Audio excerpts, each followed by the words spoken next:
अस्सलामुअलैकुम। तो दोस्तों आज की डेवलपमेंट के अंदर इंशाल्लाह रेमिटेंसीज के ऊपर बात होगी और रेमिटेंसीज के बारे में मैं आपको बताऊंगा कि किस तरह पाकिस्तान की बढ़ रही हैं। अगस्त के असल में फ़िगर आए हैं, वो कंट्री वाइज भी मैं आपसे शेयर करूंगा। तो फिगर की तरफ चलता हूँ। दोस्तों अगस्त के अंदर पाकिस्तान की रेमिटेंसीज में 26.8% का इजाफा रिकॉर्ड किया गया है और ये काफ़ी अच्छा इजाफा है और 2.67 अरब डॉलर के लगभग पाकिस्तान की रेमिटेंसीज आई हैं। जबकि यही अगर पिछले अगस्त की बात की जाए यानी 2020 की अगस्त की, तो तब ये 2.1 अरब डॉलर थी। यहाँ दोस्तों ये बात आप याद रखें कि ये स्टेट बैंक ऑफ पाकिस्तान के फिगर्स हैं, उन्होंने जारी किए हैं।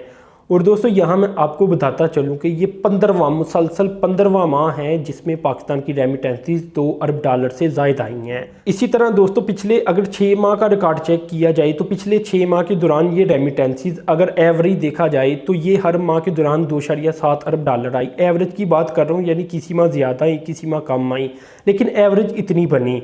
तो ये भी काफ़ी बड़ी डेवलपमेंट है, क्योंकि अगर तो हम पिछले 15 माह से पहले देखें तो 2 अरब डॉलर भी नहीं था होता।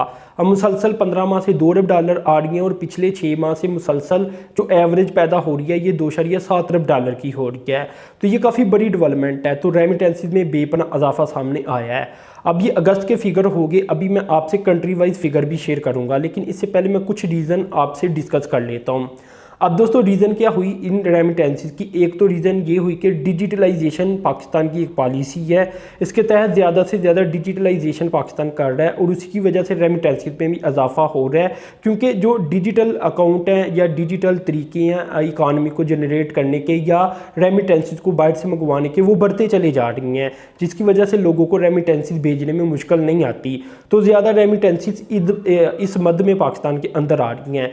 दूसरा दोस्तों जो रीज़न है ये हुंडी का है और हुंडी के ऊपर स्टेट बैंक ऑफ पाकिस्तान ने सख्ती से पाबंदी लगा रखी है और गवर्नमेंट ऑफ पाकिस्तान काफ़ी ज़्यादा इसके ऊपर क्रैक डाउन कर रहा है। तो हुंडी का जो बिज़नेस है अब वो कम हो चुका है, तो आहिस्ता आहिस्ता इंशाल्लाह ख़त्म भी हो जाएगा। तो उसकी वजह से भी पाकिस्तान की जो रेमिटेंसीज है उसमें इजाफा देखने को मिला है। इसी तरह दोस्तों जो तीसरा रीज़न है वो भी मैं आपसे डिस्कस करता हूँ और वो ये है कोरोना।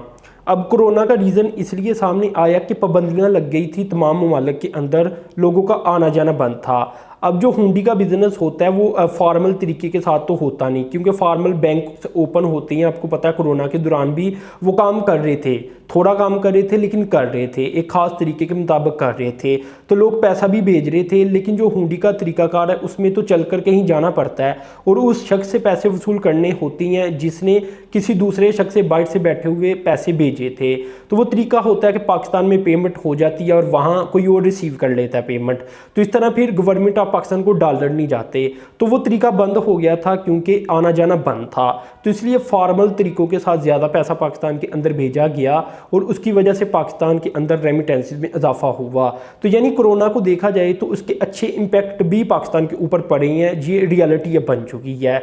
तो ये 3 रीज़न है मेन जिसकी वजह से पाकिस्तान का ओवरऑल रेमिटेंसीज का रिकॉर्ड कुछ बेहतर हो चुका है। अब दोस्तों कंट्री वाइज डेटे की तरफ चलता हूँ और इसमें एक पॉइंट और मैं ऐड कर दूँ कि गवर्नमेंट की पूरी कोशिश है कि मुख्तलिफ शोबाजात को, बैंकों को और डिजिटल पेमेंट को मुख्तलिफ इंसेंटिव दिए जाएँ ताकि रेमिटेंसीज में मजीद इजाफा हो। तो ये भी एक रीज़न है कि पाकिस्तान की रेमिटेंसीज में इजाफा हो रहा है।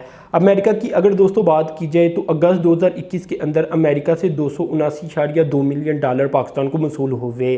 तो ये 38.5% ज़्यादा इजाफा हुआ है, क्योंकि पिछले साल ये 201.6 मिलियन डॉलर थे। तो पिछले साल की निस्बत अच्छा इजाफा रिकॉर्ड किया गया, अमेरिका से ज़्यादा रेमिटेंसीज पाकिस्तान आई हैं।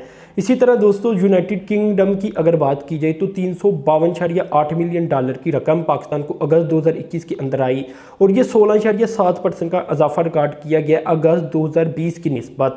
अगस्त 2020 के अंदर यही दोस्तों 302.3 मिलियन डॉलर की रकम पाकिस्तान को वसूल हुई थी। इसी तरह दोस्तों सऊदी अरब की अगर बात की जाए तो सऊदी अरब जैसा कि आप जानती हैं कि पाकिस्तान के अंदर सबसे ज़्यादा रेमिटेंसीज भेजने वाली कंट्री है। तो सऊदी अरब से दोस्तों 17% का इजाफा रिकॉर्ड किया गया है और 512.3 मिलियन डॉलर की रेमिटेंसीज पाकिस्तान आई हैं।